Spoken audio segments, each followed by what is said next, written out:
we are recording. Now. Now? Now. Now. Now. Okay. All right. I'm gonna do me. Okay. Now. Hello and welcome to How About You, a friendly podcast, a life podcast about just getting along. That's right. You're joining us as we sail off in pursuit of that elusive white whale, the interpersonal relationship. This is Drew. And this is Griffin. Your magnanimous hosts. So Griffin and I have gotten to know each other over the past, what would you say? It feels like 10 plus years, but I don't want to, I feel old just saying that. So let's say 8 years. 8 years. Yeah. 8 long years. This is a bunch of internet's forums that we've spent a lot of time on in our youth, doing a lot of awkward interactions with other people on there. Talking about various and sundry nerdy subjects, trying to be funny. The video games, the movies, the off-color humor. Well, full disclosure, I've never once posted anything about video games. Never once posted anything about video games ever. I don't play them. If I posted anything, it was to make a joke about people who do. Huh. You learn something new about a guy every day. I feel hurt that you never noticed. I guess I never noticed. I mean, I noticed you posting in, video games and being, a bunch of nerds and knocking all of our textbooks out of our hands, but, I thought that was just I thought you would have caught on when I smashed your miniatures. Anyway, I think we always, got along. I certainly always appreciated your wit, your sense of humor, and also your very fine taste in literature. Thank you. I also appreciated your acerbic wit and yeah, acerbic. I dropped them $10 words on you. And I felt a certain a kindred spirit in taste and flavor. So I thought maybe we would try to talk to each other for reals. And yeah, that pretty much brings us up to present. Basically, talking for real was like, hey, do you want to do a podcast? Like, sure, I'll do a podcast, and here we are. Going back just really quick, when you say flavor, do you mean that we have similar palates? Similar palates, similar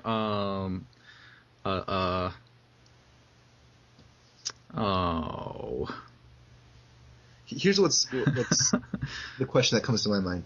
What's your preferred soda pop? Excuse me. That is a very personal soda. Well, hold on. Soda pop for one thing. That is a very diplomatic way of saying a soda, God's own way of saying sugar water that is carbonated. Sure. But don't want to get technical. I would probably say, and I had one today, a very delightful vanilla Coke. That is probably the greatest soda ever made. I've never taken to the bottled, off-the-shelf vanilla Coke, but I am quite fond of going to Steak and Shake, for instance. Will do this for you. Places that will add in the syrups for you. And just adding that to the regular Coke, it tastes amazing. But not the machines, it's regular Coke and then you add the syrup. Now it's like carbonated water that you add Coke syrup and then vanilla syrup to it. So you're walking up to say, any place, all right, any place that has fountain sodas, and then they'll add the syrups in for you. That's the best way to have vanilla Coke. Huh. Where's the syrup come from? Is it you're going to Starbucks and you're ordering French vanilla in your latte, or is it what's... Yeah, the same type of vanilla, or I guess you can buy it in a supermarket, add in your own vanilla syrup to your own supply of Coke. Okay. I just say it's better. But I am, to be honest, disappointed in your answer. I was hoping that you would say root beer. Root beer. All right, so hold on. What is vanilla Coke but root beer without the sarsaparilla? Yeah, it's nothing. All right, I mean, touche.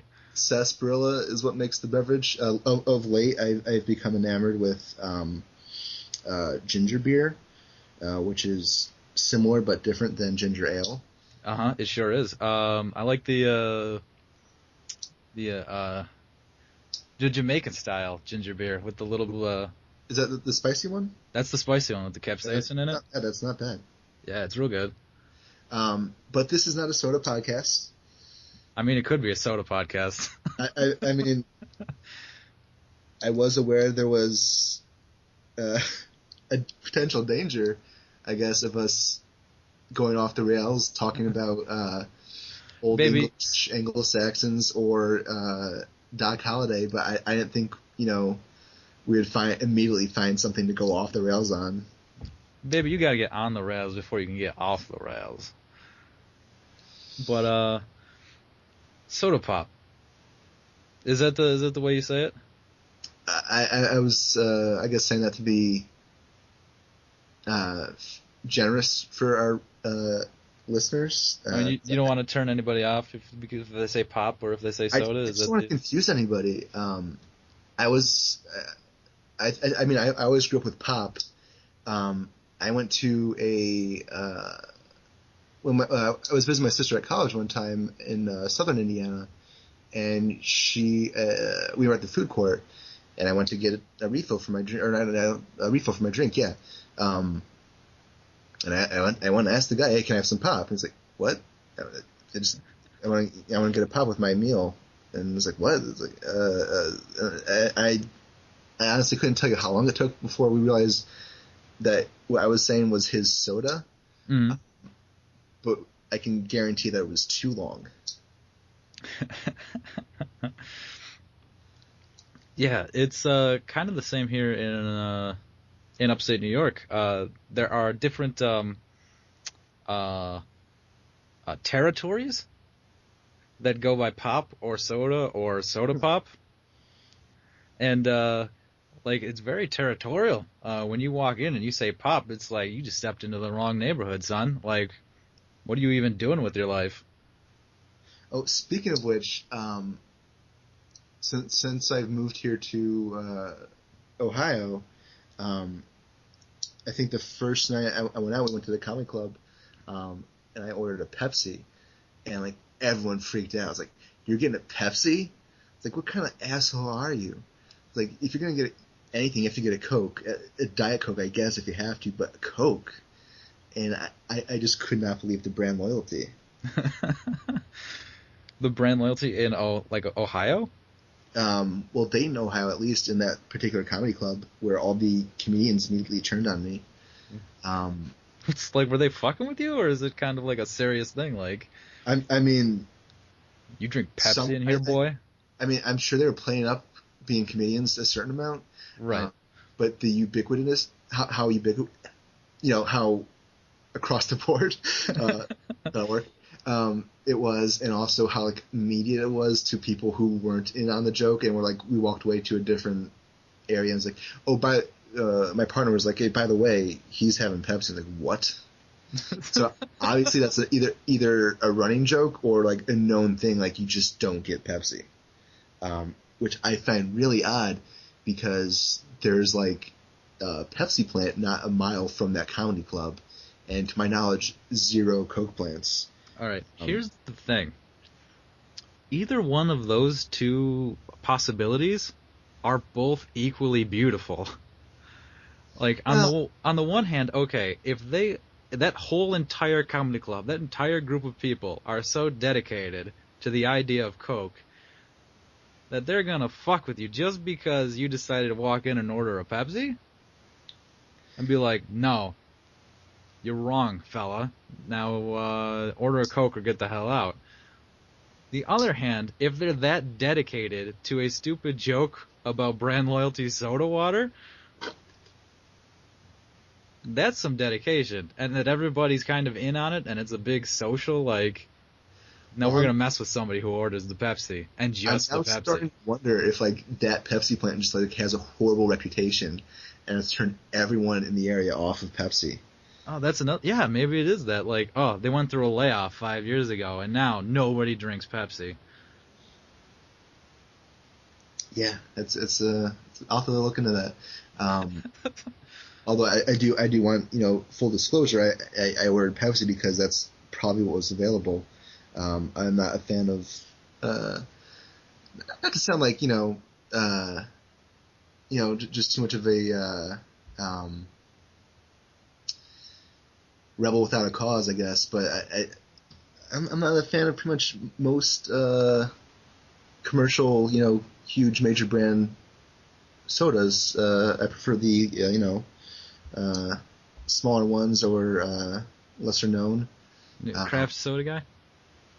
I am honestly. I always kind of roll my eyes at the craft beer guys, but I don't drink. So I've made my way through the soda menus of various establishments, and I'm now a craft soda guy. So what are you guys? Who are your craft sodas? Pretty much like any ginger beer I found I am on board with, because that's not like that's automatically more of a niche product because ginger ale's kind of muscled it out. Right. Root beer is I think much more iffy. Virgil's is one I like a lot. Oh yeah. I get the 4-pack of that every couple of weekends. Oh yeah. That's real good. There was this one I had in St. Louis. I can't remember offhand, but that was pretty good. Do you guys have Sewards? Or not Sewards. Stewart's. Stewart's. Yeah. Fitz's is the one in St. Louis. That's a Okay. local one. Stewart's. I think it was my first soda addiction as a child. What was that? Anyway, the grocery store by my house growing up, they would sell large bottles, like 32 and 64 ounce bottles of root beer, and I would like beg to get one every time I went to the grocery store, and then I would drink it all by myself, which was a lot of sugar, as probably 8 years old. Right. That is a heroic dose of sugar. Yes. Thank you, I appreciate that. So I mean, eventually they were like, "Oh, you have to stop drinking this much sugar," which just made me want it all the more. So root beer kind of then went to my preferred soda of choice. But stuff like Mug, A&W, it's not that great. It's just kind of a bland soda, in my opinion. A&W is kind of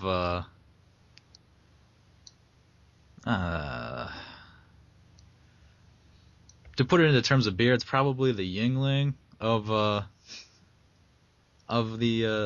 macro root beers. I recognize that as a beer, but that it means nothing to me. I mean, all right. So like, in terms of beer, like, okay, so like Barks. Sure. That's probably the Budweiser, right? Like the Okay. bare minimum. Like, all right, you're drinking, but are you really drinking? And then like above that, you probably got like, maybe got your Coronas or something, and then maybe you got like above that, your Yingling. Like I think it's all right. It's bordering between like actual good beer and like, well, I can buy 12 cans of it for $8. This is one of those in-betweeners. So like, maybe like you upgrade from your Barks when you start out, and then you go to your Yingling, and then you go into your craft beers. So it's kind of like that. Like you discover A&W, and it's like, whoa, the whole new world of flavors of root beer.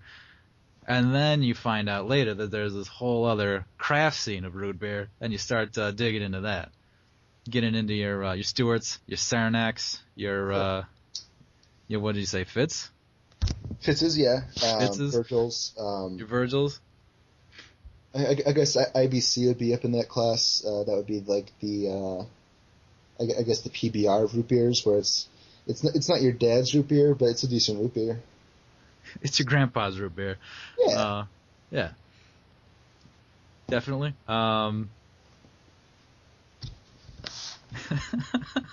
So this is our inaugural first episode.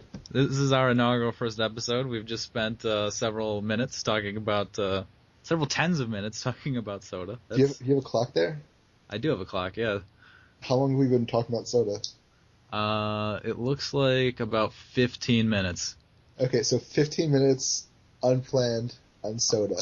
Unplanned on soda. These guys gotta keep up. They gotta keep up with our soda talk. That's just bonus material for them. Get on our level. Right up front. Most people, they keep it in the back. Put it right out there for you. Right out there for you.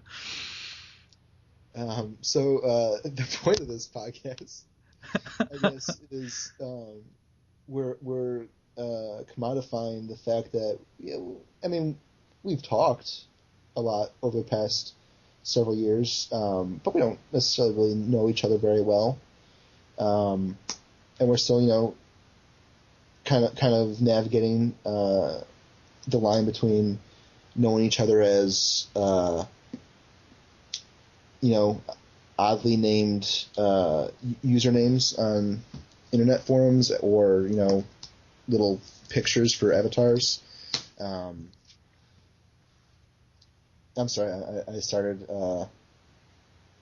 doing things. I hope that didn't pick up on the recording. I'm getting fidgety, I guess. Yeah, that's definitely coming across as sounds that are happening. I just popped my knuckles. I hope you're getting all that. Anyway, so yeah, we're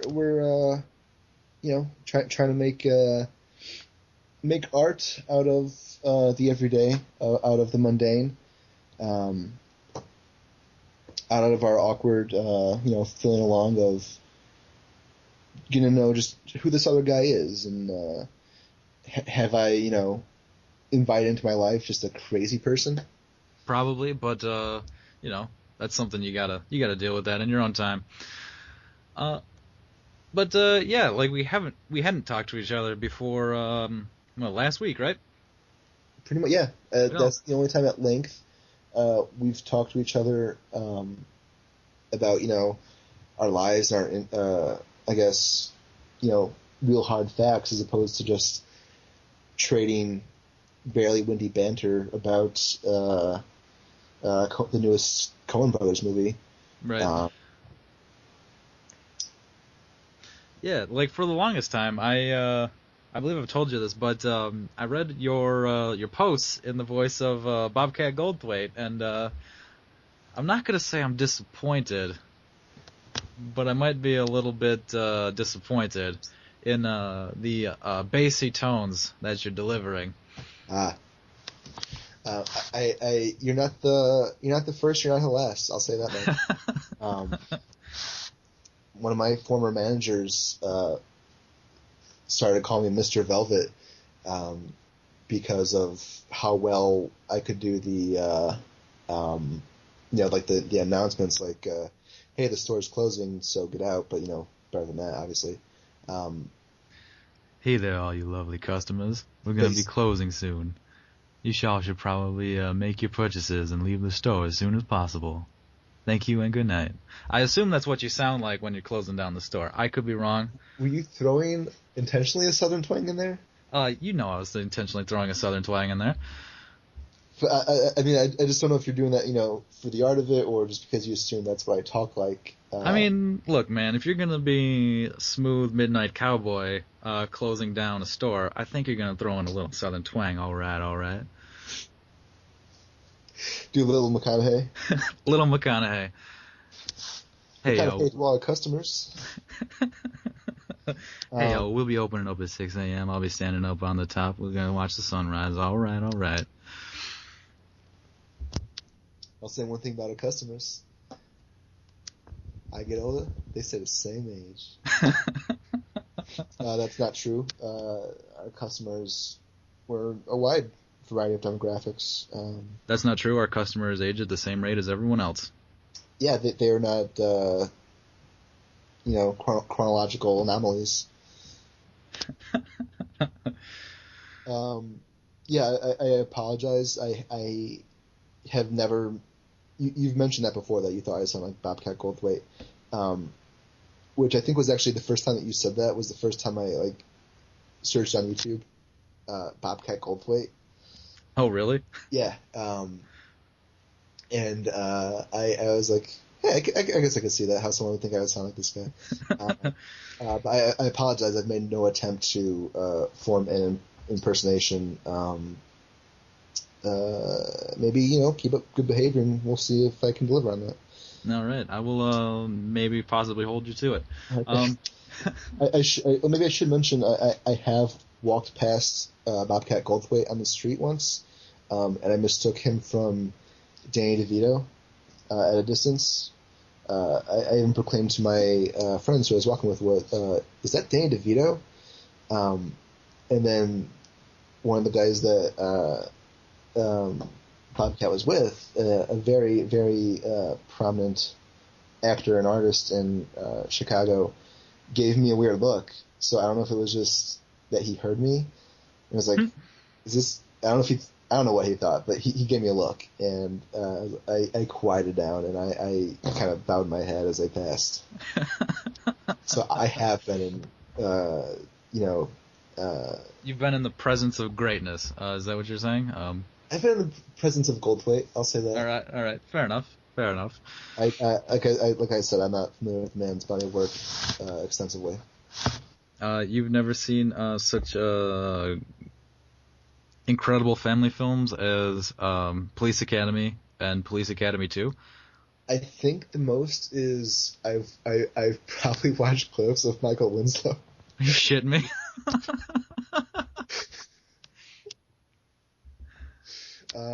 But All right. I've never sat down and watched those. All right. I would like to say you're missing out, but you're not. You might have seen the best parts.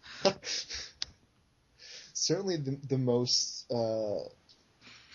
continually successful. He now Michael Winslow now tours as I guess as a stand-up comedian, basically doing the same things. Like, hey, you remember when I made that sound in that movie? Here's that sound now. I've honestly never seen his work, so maybe it's I'm sure he does fine work. What's the deal with car alarms? They sound like this. Who can keep up? Oh boy, classic Carlin humor. Classic. Okay, so let's try a third time to get into what we plan to get into. Third time's a charm. I guess I should mention just briefly, hopefully briefly, that you very steadfastly kept as your avatar, your pictorial representation on the internet was a picture of Val Kilmer in the movie Tombstone as Doc Holliday.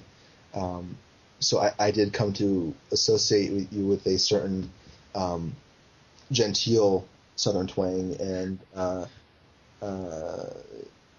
somewhat reminiscent of a plantation aristocracy, which is not the case at all, as I've found out. First of all, woefully off geographically. Woefully. Yeah, nowhere close. Moving on. Anyway, so this is our first episode. This is our second time talking at length as real people and not, hidden behind usernames. This is our awkward beginnings episode, where we will discuss, that's our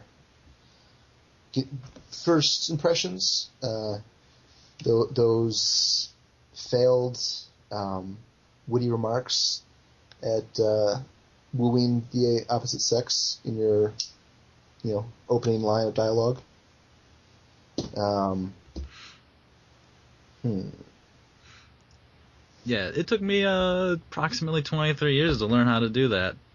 But I think I've gotten a handle on it. But in fairness, I do spend most of my time alone and not much of a social person. So mostly I think I've gotten a handle on it, and I have nothing to demonstrate that or prove it.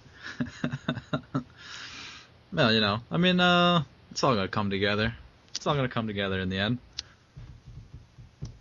Wait, how old are you? 26. Did you say it took you 23 years? 23. Oh, that's right. Okay, because you've been in a long-term relationship. A couple long-term relationships in a row. Really? Yeah. Okay, so here's another thing. Yeah, I knew about the one. I didn't know about the other one. I believe I've known about the current one.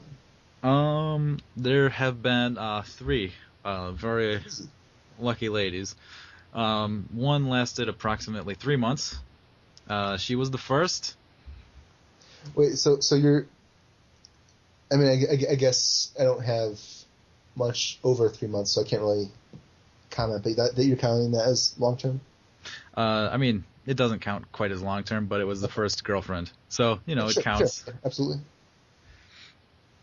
The first lady who we agreed we were boyfriend and girlfriend. Not just merely in fantasies and daydreams. Right. Which is, I felt, very important thing to wait for. And then there was a 3-year long distance relationship with a lady 3 hours away. And then I broke up with that one. That's fair. And then a couple months later, my good friend introduced me to my current girlfriend, who also lives 3 hours away in the same city with the same first name. Oh, okay. Maybe that's why I thought I just got them. If it's the same name. Yeah, they both have the same first name. Okay. Yeah, we interacted with you both. Well, the girlfriend before this one, we interacted with you a little bit on Tumblr. Really? A little bit. Well, I mean, like I talked to you and said that we had mentioned stuff about you or something a couple times in posts, and I do not remember this at all. yeah, I mean, you just don't have a very good memory of me. That's fine, whatever. I don't mind. Just invited you onto this podcast or whatever, but Apparently, our years of friendship not progressing is entirely my fault. Maybe I wasn't obvious enough. Also, we both made the sad boy poster for a while on the Tumblr. Oh, naturally. Naturally, I mean that's kind of what it's for, right? Although that did work out for me personally in ensnaring. I guess it's a bit of a strong word, but effectively ensnaring a long distance relationship of my own, which eventually, I ruined. So. Is that too personal to talk about, or? Maybe at a later point, but I mean, it's one of those things. I mean, most of my personal things, if I've gotten over them, by that point, I find them. I assume they'll be tedious and boring to other people. Gotcha. It's probably because I've spent so long, agonizing over them. Right. But yeah, we'll say that for later date. We can, I guess, potentially talk at length about our respective relationships and, how we ruin them. I'll have to come up with unique and interesting names to protect the mostly innocent. Well, to be fair, too, because you can use the same one twice. I could use the same one twice. Ethel and Ethel. But that would, well, one with an E and one with an A, because we want to get too confusing. Right. Ethel and Athel. That's a great name, Athel. Athel. I think I'm going to keep that one in my back pocket. No plans to have children. No, certainly no prospects. But if it comes along, I think I'll Have to whip that out, at least as a, top 10 list or something like that. Might have to whip that one out. Did have the children's names conversation with the current girlfriend a couple weeks ago. Yeah, I did apropos of pretty much nothing. I was like, oh, this is what we're talking about? Okay. Is this, like, basically either she's comfortable enough with you that, she's thinking that that could potentially happen, or she's willing to rename her current child? Yeah, I mean, those are pretty much the only two options, right? I mean, I'm fairly certain she was just curious about what kind of fella I am. Like one of those. I think that is an important question. Like, am I a guy who names his son Michael, or am I a guy who names his son Athelbrecht or something? You know what I'm saying? Like, what kind of guy am I? And you don't really know a guy until you know what he'd name his children, right? Is that a fair statement? I think I just want to put myself on the record. I'm not going to name a child Griffin. All right, fair enough. That's a popular name in your birth year, though, isn't it? How do you mean? I mean, it's probably more popular than Mordecai, right? Oh, well, I haven't met any Mordecais. I've met, I think 3 Griffins, and I've been told about maybe 4 or 5 more. So I mean, it's not like hugely popular. Right. I think you're the number 3 of 4 Griffins I've ever been aware of, and then 5th in other podcasting kind of show stuff. Oh, that's true. I through the I don't think about that. I guess I don't think about them as real people, but through the comedy world, the podcast world, the entertainment world, I guess that that does double my pool of Griffins that I'm aware of. Yeah, I feel like that exponentially increases the number of Griffins. I don't know. I'd have to look up a baby name website and type in Griffin to know the approximate. But I mean, it's like, what year were you born? The year of our Lord, 1990. 1990. Okay. So Andrew was still a little bit big. Brandon was kind of big. I think there were a lot of Christophers around there. Some Bradens, and then I get in a distant 20th or something is probably Griffin. Maybe. I don't know where they I know my mother has never been able to give me a reason for naming me that. She doesn't have a reason. She's just no, it seemed like a good name. That sounded good. All right. But, it's had repercussions. Mostly ones of annoyance, where people assume that it's my last name and that I'm misspelling my last name incorrectly and then mispronouncing that. Oh. Which I just personally find insulting, that people consistently think that I can't fill out forms right with first name and last name, where it says first name and I put my last name. And then, yeah, I just find that slightly insulting and grating, but neither here nor there. That's fair. Sort of bullies make fun of you for having a mythical creature for a name, or is it kind of that doesn't happen?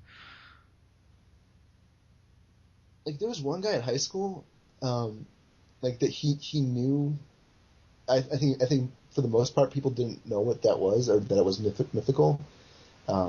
Not having a great background in myths. Okay. But there was one guy that knew what a griffin was, and he would make reference to it, but he was just in all other ways so unintelligent that I was just you're dumb, you're an idiot, move along. and I was largely unfazed by it. The one thing that happens a lot is people call me Griffith with a TH instead of the hard N. Mm-hmm.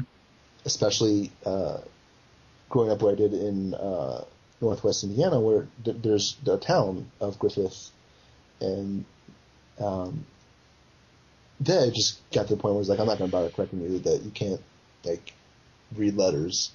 I had a coworker for 6-7 years who like would call me Griffith. I have a name tag with blatantly says Griffin, and I would correct her at first, but then I was like, oh, you're in your 40s and working at the cosmetics counter.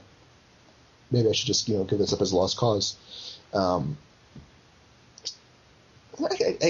guess I feel bad now for needlessly denigrating the 40-year-old cosmetic workers, because I'm sure there's many fine people. Just that one was not a good example of people who could read name tags. I mean, it takes all kinds. I guess. That's what It takes. I guess I should comment. You are not the first Andrew, I guess, but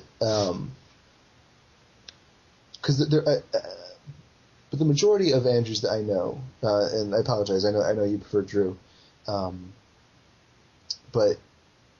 not all Andrews, but certainly the Andrews of our generation are by and large, in my experience, boring, worthless people.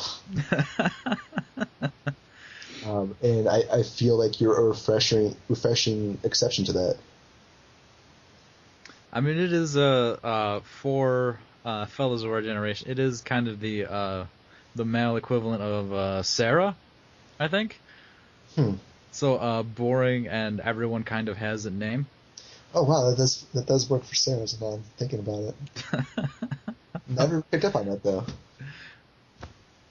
Right? It's like Sarah's and Jennifer's is kind of a whole generation of boring, do-nothing name. I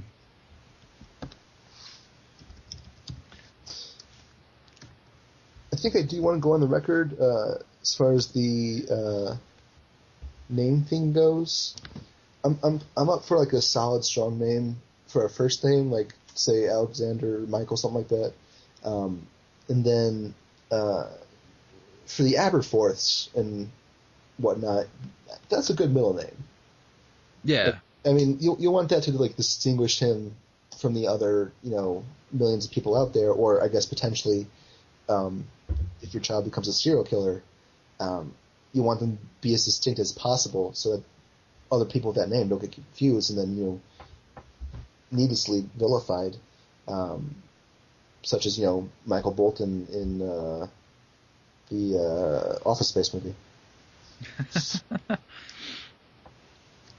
When I was having this conversation with with the lady, I came to the conclusion that I would probably push for Leland. It was my grandfather's name, and it's my middle name, and I think it's a nice sounding name. I think Lee is a nice nickname. Oh yeah, you have to take the nicknames into account. You do have to take the nicknames into account. That's I think one of my least favorite things that I do in my head is when I meet people is I judge their parents based on their potential nicknames. Oh. I should have I guess written this down for a future point. But there's one guy that I forget what his name. So obviously this story is virtually worthless. But his name was it was on the verge of blowjob or dickhole or something like that. It was his parents were just needlessly cruel. I wish I could remember it. Although I did have a substitute gym teacher in grade school whose last name was Boner. And I don't remember 100%, but I'm going to go ahead and assume that his first name was Richard and that he could be potentially Dick Boner. I like it. I like it a lot. So yeah, I judge his parents poorly. Well, I mean, it could be worse, I suppose. He Not could be a Harold boner. It's that's in the same rank, same. All right, come on. Harry boner is not worse than Dick boner. I mean, Dick boners, I get granted more of a non sequitur, but still two unpleasant things with potential for being made fun of. I mean, I'm judging this purely on the basis of like what's going to happen on a playground. Oh, okay. So I'm not. It's not like he's going to be at the I don't know, Friars Club or White House press correspondence dinner or whatever. I mean, he could be. He could be Harry Boner at the White House press correspondence dinner. But I don't think that those jokes are going to be made, or possibly at the Friars Club. I don't know. Our 74th president, Bobcat Goldthwait, might call somebody out for having Harry Boner as a name. 74th? We don't know. 74th. You're projecting him to live that long, or is this Bobcat the second? This is transhuman computer Bobcat Goldthwait. Okay. He has shuffled past this mortal form into the blind eternities that are technological superiority. So, I openly welcome not only making the technological advancements, but also the political ones that would accept that kind of president. I mean, if you, to have a robot president be the 74th president, we would have to, I think, have every president between now and then would have to be a different kind of minority. So I'm comfortable. I'm going to go ahead and speak for both of us here. The How About You podcast is going to predict that the reign of white men as American presidents has come to an end. That is our... well, we'll see how this next one goes, but prediction, you heard it right here first. Done and over with. White men on the outs. I don't think we need to see how it goes. That's how it's going to be. That's my prediction. All right. I will second that prediction, just as unity for the podcast. And I'm not going to speak for you here, but I personally am willing to put money on that. If any of our listeners post, next election, want to collect, I will create a suitably exhausting and arcane method for you to do so, such that no one collects. I, for one, welcome our non-pasty overlords. I'm just glad that we have a president who's relatively in shape. For one thing, it has to be a blessing for the Secret Service that they don't have to, I mean, it probably takes four Secret Service agents to cover the body of Obama and, block the bullets, as opposed to, I'm guessing 4.5 to 5 for our previous presidents.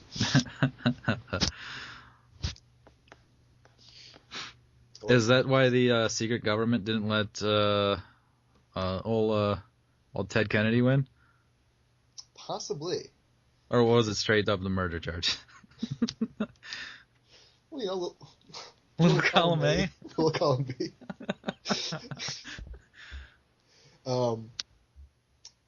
I do think, when they go through their Secret Service training, they're probably like, hey, you should be glad that you weren't, we weren't around as an organization when Taft was president.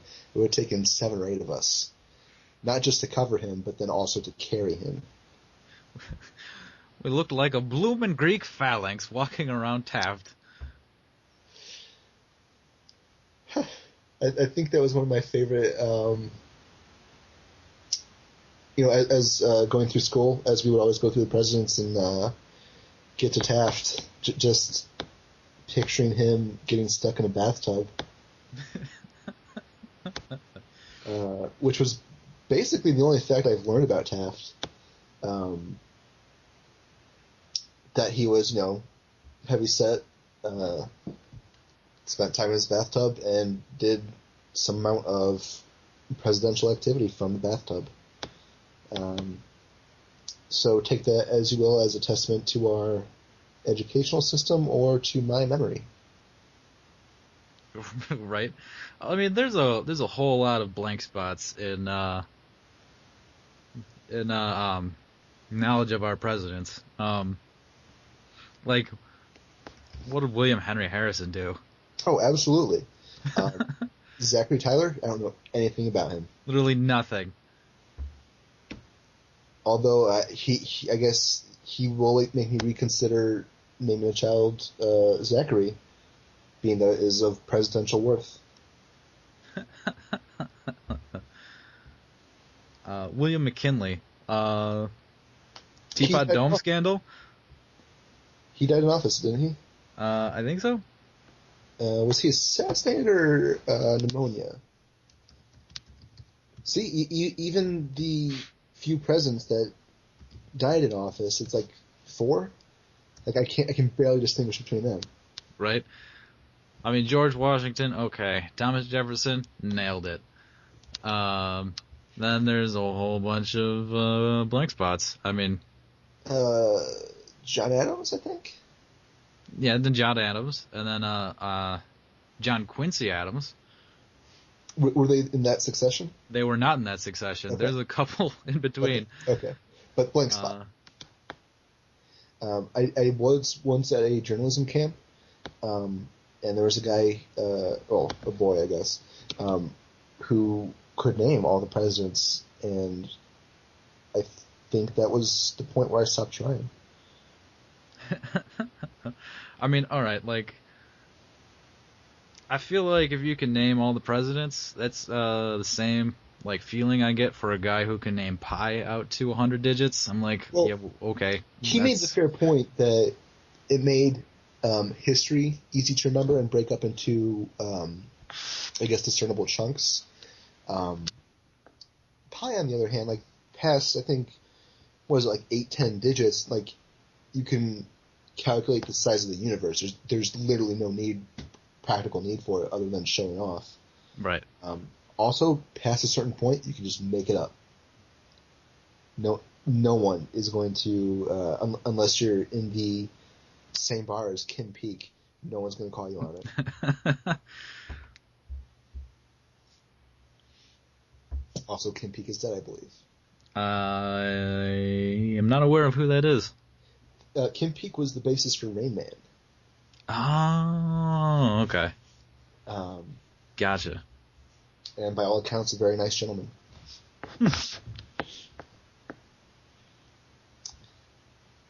Anyway, let's break that down in our notes for next time. Work on segues. Work on segues. Yeah, I'm going to go ahead and guess that Anyway is going to get played out within 2 or 3 episodes. Right. Throw in some, never mind that shit. Here comes the next subject. Never mind the bollocks. Let's talk about water pistols. Water pistols? Yeah, that was my attempt at being clever. I mad-libbed out the word sex in Never Mind the Bollocks, Here Comes the Sex Pistols. Oh, water pistol. Water pistols. See, that was clever when I was on the ball. But I wasn't on the ball. Well, let's be fair. It wasn't clever. To be fair. All right, so yeah, what do we got now? Shall we share some stories? We could share some stories. We've covered the miscellany. We have definitely covered the miscellany, the anti-missiles, as it were.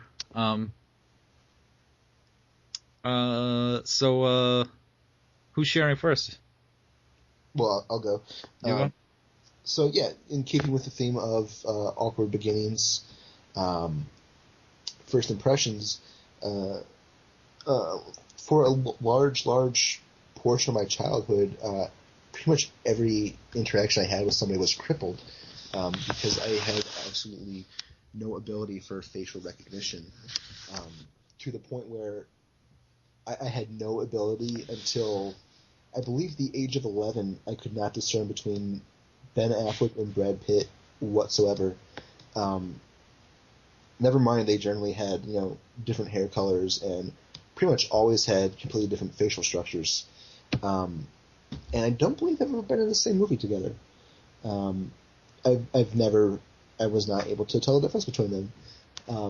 And that like extended out, I couldn't tell the difference between people at a young age, and like it really hampered when I was put on the league. First of all, that wasn't going to be a good outing because I had nothing, I had no idea about sports, and I wasn't interested, so I wasn't going to rise to the challenge. But I also never really learned my different teammates. So I'd say, hey, can you hand me that stick of gum I gave you earlier to hold while I went and hit the t-ball? I was like, I never had a thing of gum, and it was like some other guy. So I guess as a coping mechanism, I just decided, okay, I'm not going to address anyone by their name, so they won't know that I'm completely screwing up who I'm talking to, and then I'll just be completely vague. So, all right. So, Child Griffin on the baseball team would be like, "You there, fat one, hand me the hitting stick." Is that the? Well, fat one was where I would obviously be vague. I didn't want to offend anyone. Oh, I was you there, the plump one, hand me the hitting stick. I mean, absolutely. In my head, that's how you would differentiate. Fat, tall, got a mole, mullet, things like that. You there, rat tail, hand me my catcher's mitt. Rat tail, I don't think would have been as distinctive at the time. No, it was kind of everywhere. But this really came to a head when. Ha! I'm sorry? I said ha! Indeed. Facial recognition, you said, came to a head. Oh. Go on. Completely unintentional. But I'm grateful that it was appreciated. At CCD, which I'm not sure how you were brought up, but was the Catholic education that was required to go through, in addition to Sunday Mass and whatnot, to, I guess,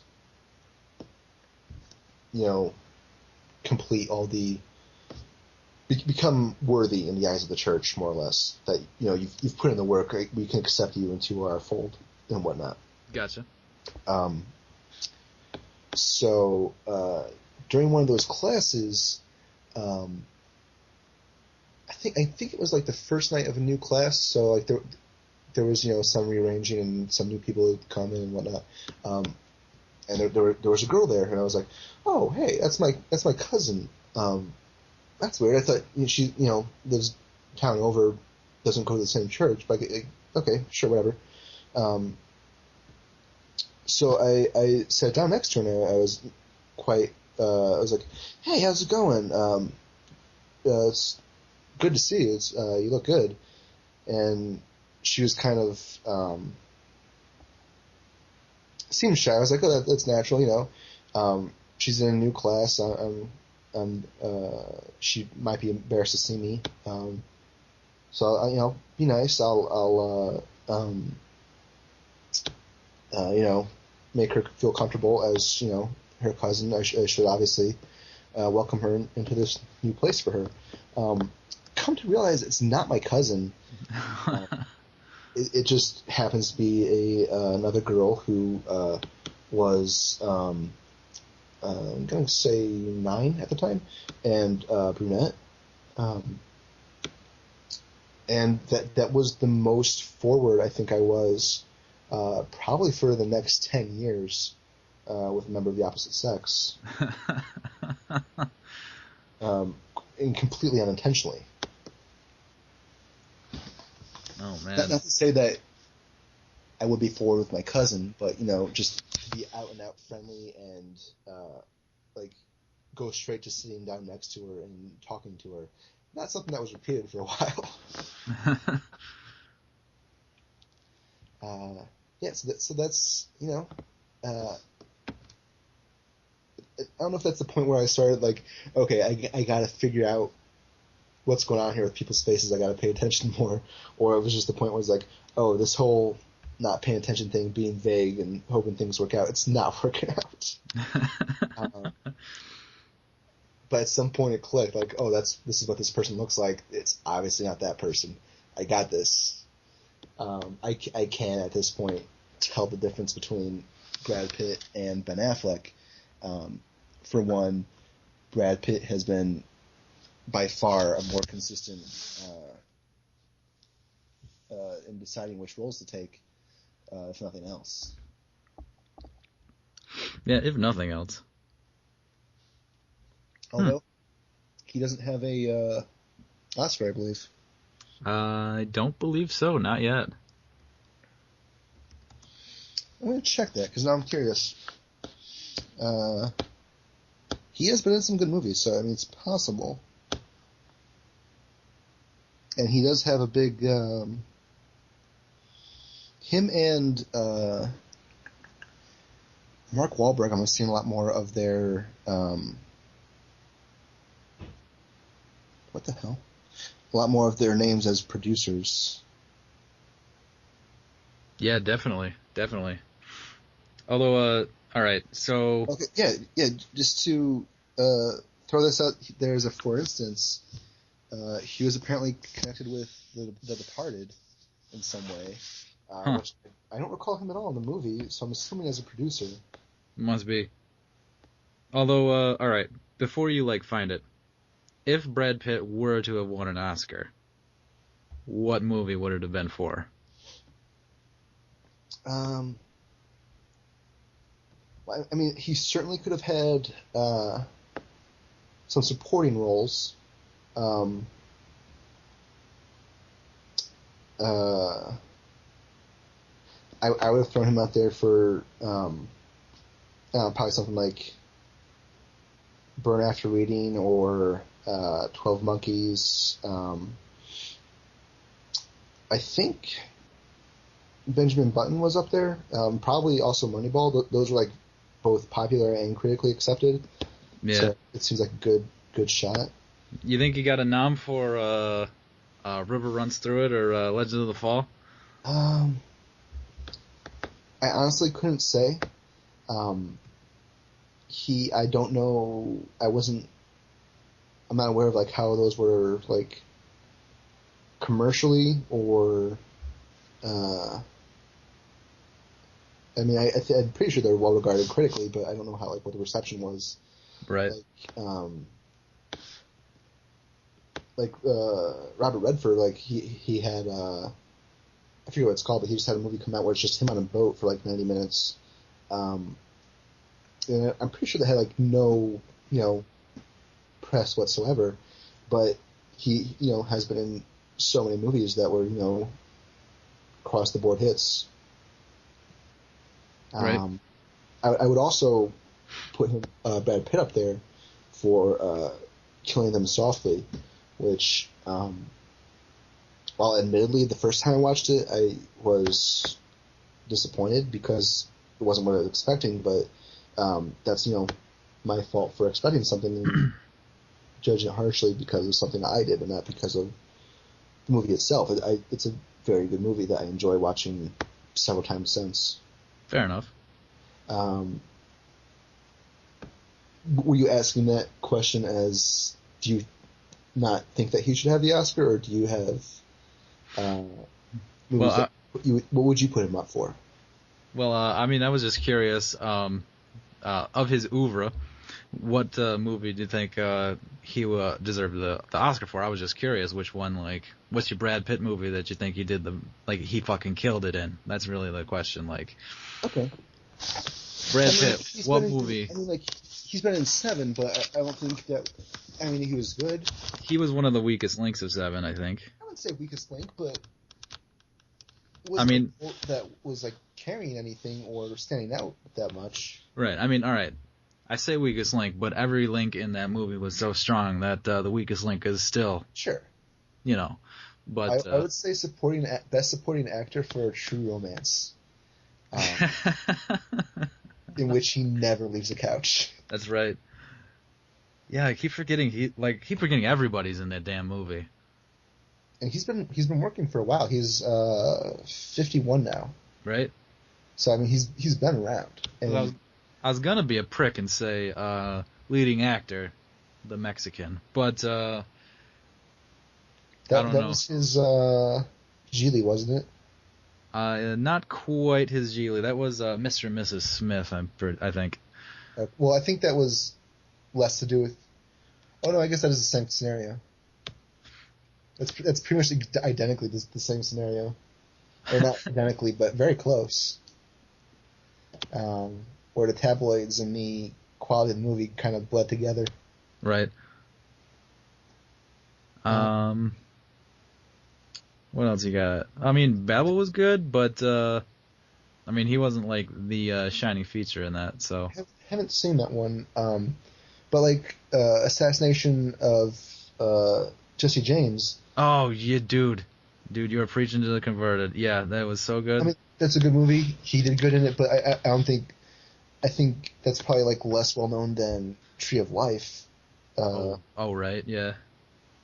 And, I mean, Tree of Life got a huge, I think, amount of press just because Terrence Malick hadn't directed in so long.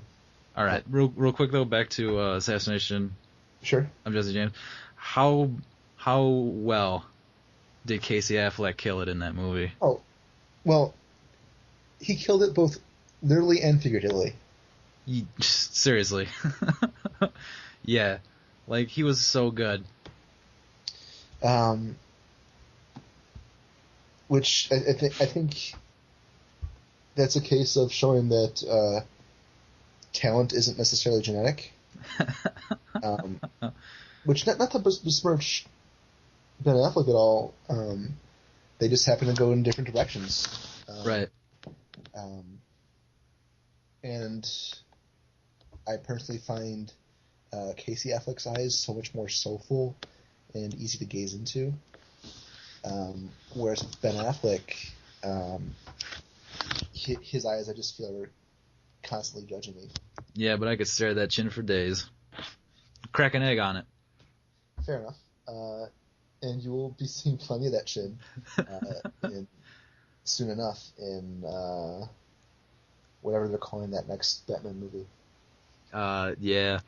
Okay. So you're a comic book guy Sure, yeah. to some degree. To an overwhelming degree, but yeah, I'm just trying to play it down. Okay. All right. I don't know if you're a DC guy or a Marvel guy. I wouldn't plant myself firmly in either camp. I would say lately I've been reading more Marvel. Marvel has been the better camp to be in recently. With their cheeky and fun. I really liked Hawkeye.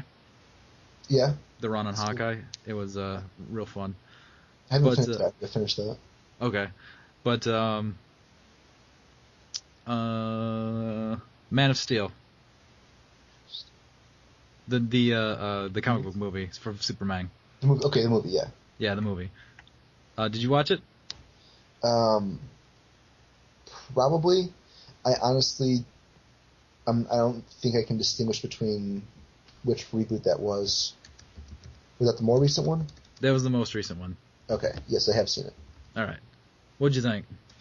I know Uh, this is cutting news, but oh, this was with okay, yeah. Mostly disappointing. Uh, Mostly because I watched it just to see Michael Shannon, and he had a purely one note character. That, to be fair, he sold, but the guy has range and he has ability, and he's one of my favorite actors. I'd like to see a little bit more. that's fair. Um, I think a little too heavy on the Russell Crowe. Although I guess they're trying to go for more of the Marlon Brando kind of thing. Yeah, definitely.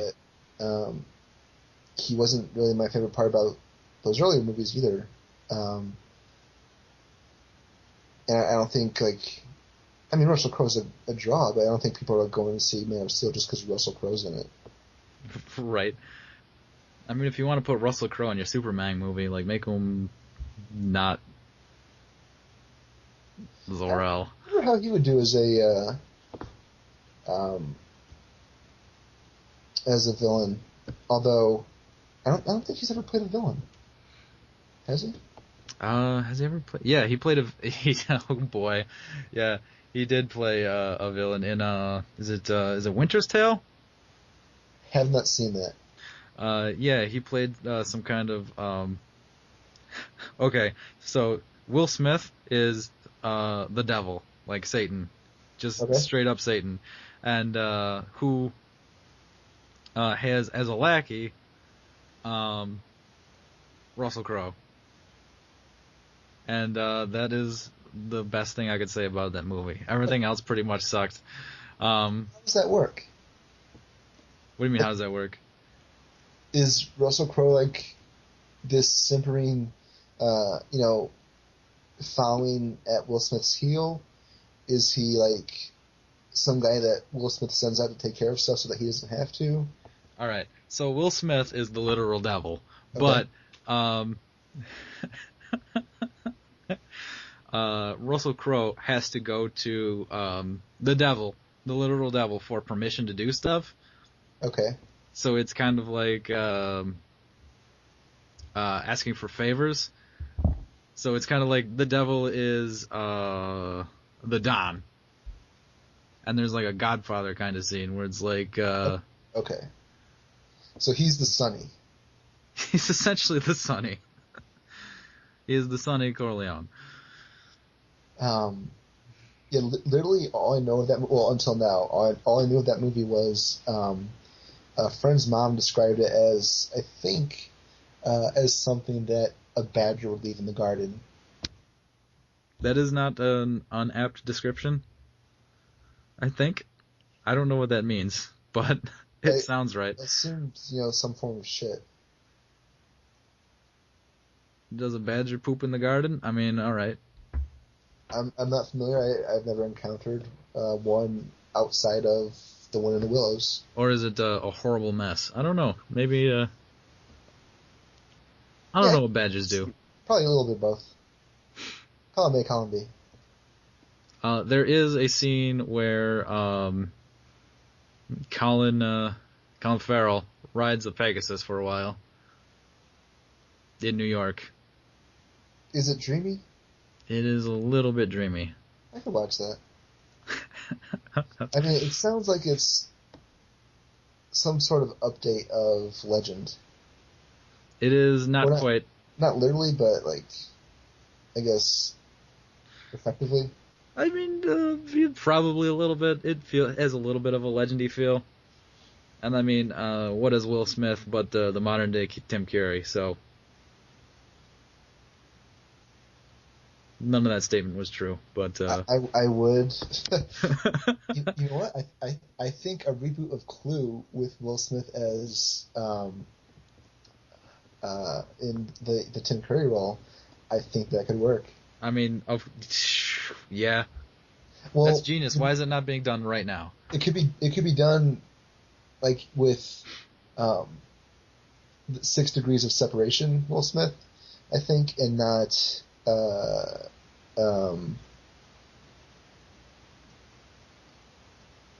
I'm trying to think of a good movie, for example, but basically not the "oh hell no" Will Smith, where he plays a character who says "oh hell no." I don't think that would fit, but I think he would have the energy for that. Definitely, He has the potential. definitely. I mean, even oh hell no, Will Smith, that could be fun. It could, but I mean, I guess that would be a departure from the source material. It would definitely. One that would take a certain amount of work to make work, to play it off. Right. Certainly an extensive rewrite.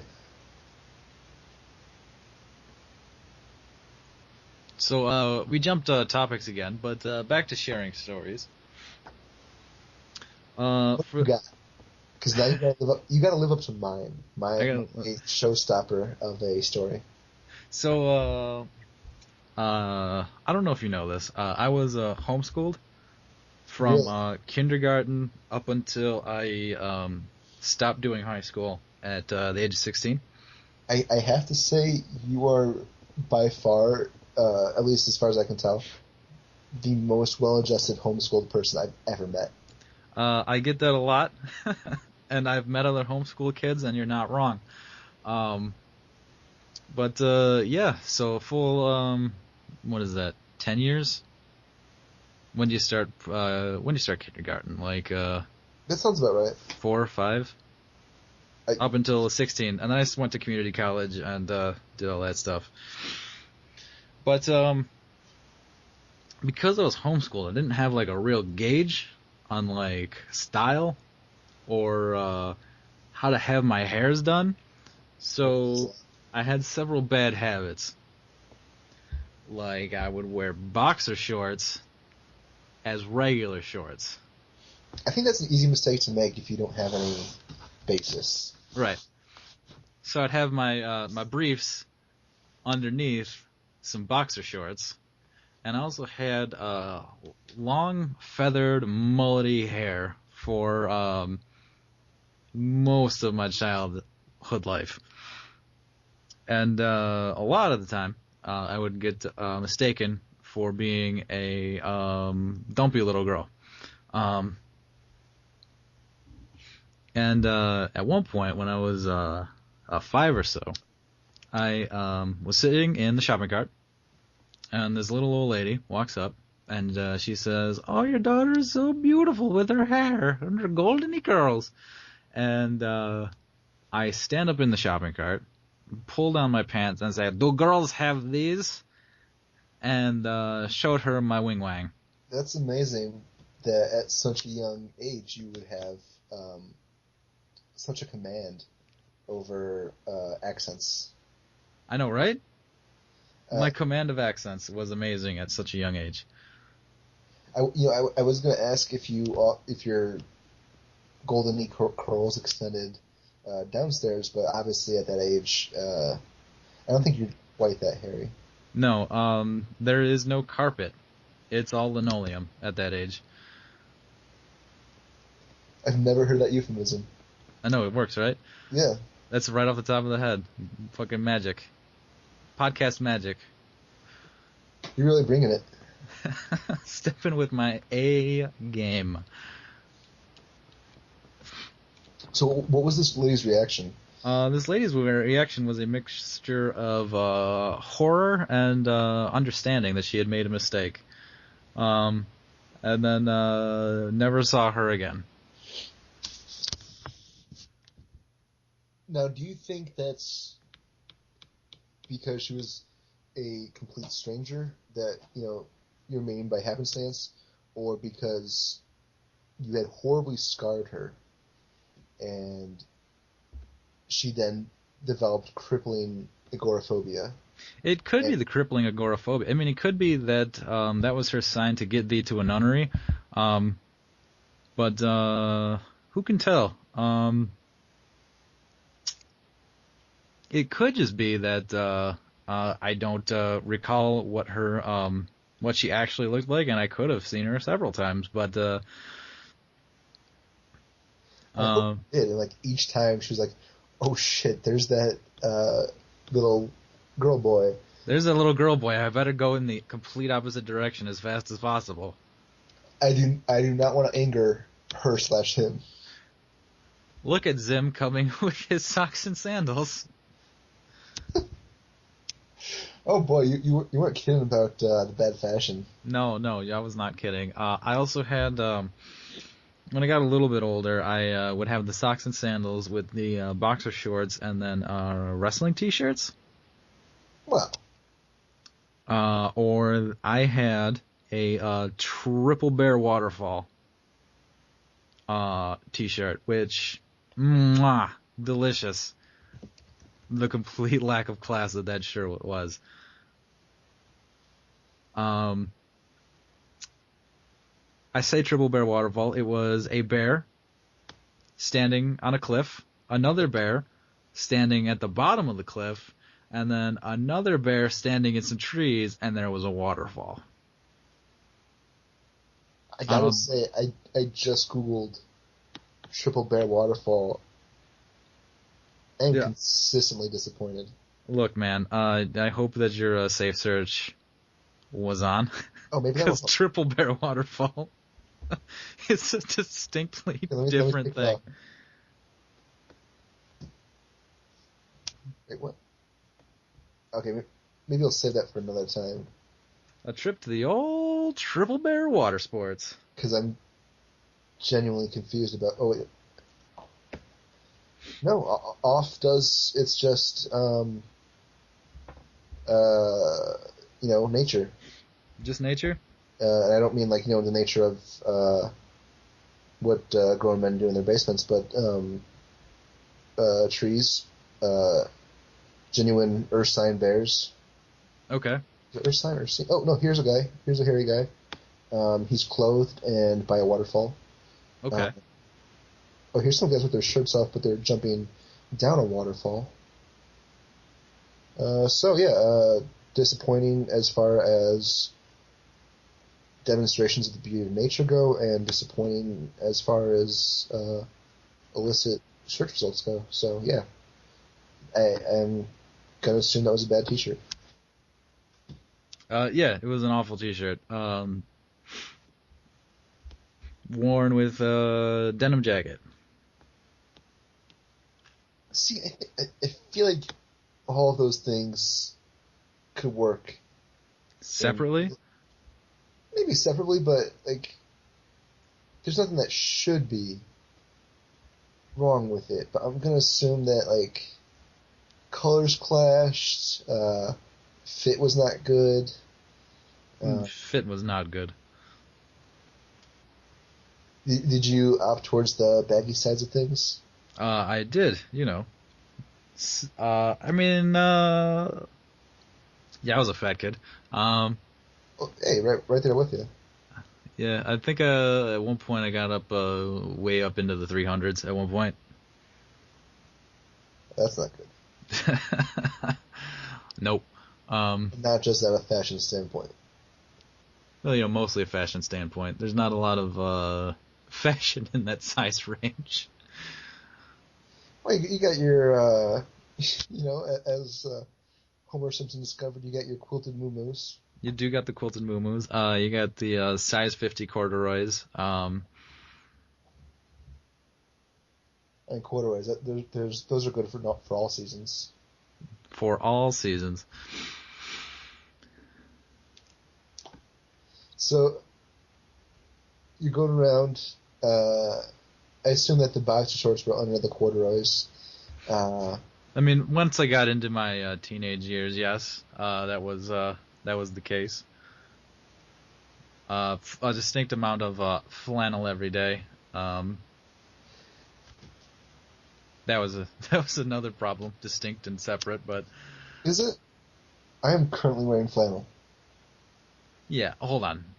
You're wearing flannel right now, but you're in your home by yourself, chilling, sipping on some I don't know what you're sipping on. Water at this point. Sipping on some water, minding your own beeswax. I mean, I'm wearing flannel in the middle of July. Hot as hell, just kicking it in my white and black flannel. Like, there's a separate, like, every day, son. Know what I'm saying? I guess. I do wear flannel in summer. Although, All right. perhaps a lighter weight flannel. All right. Like a super lightweight flannel, or is it just like a shirt that happens to have some I mean, it's not like it's like. that happens to be plaid? Because there's a difference between a flannel and Oh, like no, a no, no, shirt no. that happens to Flannel. be plaid. I mean, flannel, woven cotton shirt Okay, of pattern. nice. Thank you. Every day? Uh, Probably once a week at least. Yeah, once a week. That's a sensible amount of flannel to wear, I think. Maybe even 3 times a week. Sensible amount of flannel to wear. I do have people who, when I post, pictures, selfies, or otherwise on Facebook, they're like, I'll get comments like, hey, I don't know if that's a flannel shirt or if that's a pajama shirt. So that is a potential problem. I suppose that, like, oh, this is my smoking jacket that just happens to look like a flannel. Um, and I did realize at one point that like I have like the exact same pattern, different colors, but the exact same pattern of in a legitimate shirt as I do in pajama pants. Um, so that's when I definitely like toned down my flannel game.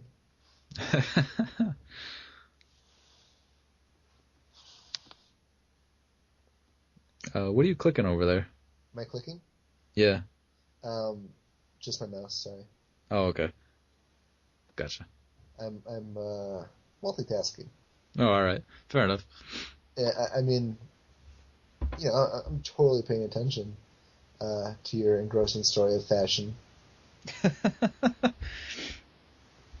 So, what have we learned today, Griffin? Have we learned something? Have we learned something? Well, did you finish your story, or was there more to it? I'm sorry. I mean, that will get cut in post, but or some of it will anyway. I kind of ran out of steam there. Was there like a delightful ending to it? I lost my virginity and then I started dressing nice is really the end of that story. Was that literally like the switch that was flipped? That was a switch that was flipped. It was like, oh, wait, all right, if I don't dress like an asshole, this could happen more often. This could happen more often, you know. Fair enough. Oh, right, okay. Although I think that the ending of that story was more pleasing to you, possibly, than our listeners. Definitely. All 10 seconds of it. Let's see. What have we learned? I think we've learned that, fake it till you make it. And you will eventually make it.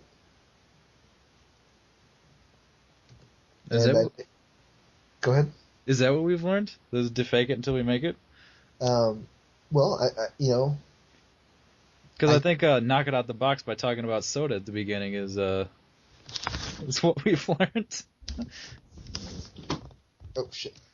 But all right, yeah, fake it till you make it. That's a pretty solid lesson. Well, I mean, at least going from our personal anecdotes, yeah, I'm gonna go with that. Fake it till you make it.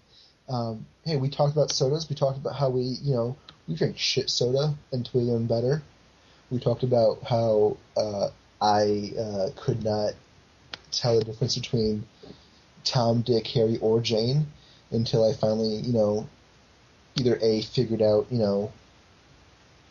admittedly ill-advised strategies for doing so, or gained, enough awareness of my fellow man to be able to do so. Right. Took my head out of my ass enough to be able to do so. And you, got it going on with fashion and whatnot eventually. Right. And even if you didn't, you still figured out enough to,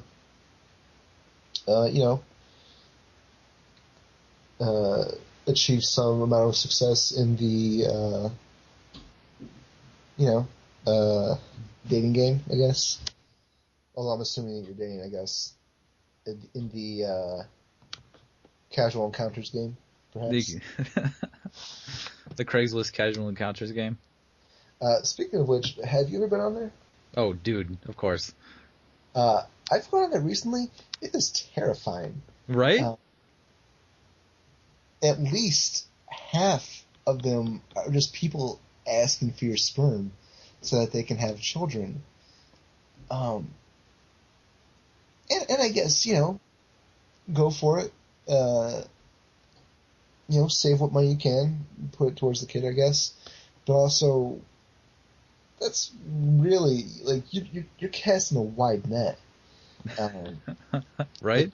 I don't know what kind of hopes you're having for the child or for your uh, own body, I guess. Um, I also followed that up by going to OkCupid for the first time in 6 years. Yeah. Um, so new account, go through, registration, all the questions and whatnot. First result was a married couple looking for a woman to spice things up. Sounds about right. Well, I don't know what that says about me or about OkCupid, but yeah, I think I'm just gonna, hold out for a while, see how things go. Quick side note. I had two semi-successful relationships from OkCupid. So I mean, it's not the worst thing, but Well, I mean, there's definitely the hey, we're a swinger couple looking for a third. Y'all want to well, be a third? not just the third, but wrong gender. Although, them being people well past their prime in the first place didn't help, and also a couple. Like I don't want to be ganged up on. I mean, all right, yeah, fair enough. It takes a certain kind of guy to be the third, I think. Well, I mean, I think strangers. I don't know if that'd be better or worse. I haven't put too much thought in it. Anyway, like as a first result, it was off-putting. I'll say that. That's fair. Yeah, it's definitely that would be off-putting. And I haven't been back, so who knows what else there is. Right. So what have you learned? What have I learned? Yeah. I have learned that life is a long series of faking it until you make it. That doesn't count. You just dressed my thing up and repeated it You see, Griffin. almost word for word.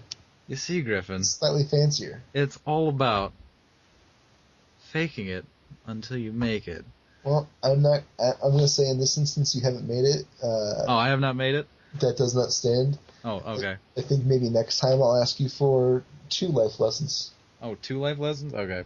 I mean, alright, so, well, once you put it in context, as you so eloquently did, I think, yeah, that's a pretty good moral for the day. The other alternative moral, I think, would be cooler than you are. And you'll go much further than if you're uncool. Well, is that what we want to tell people? Be cooler, nerd. Hey, if you want to reach things, be taller. Have a longer reach. That's all you gotta do. Works for All me, right. bro. Right? No, success comes through hard work and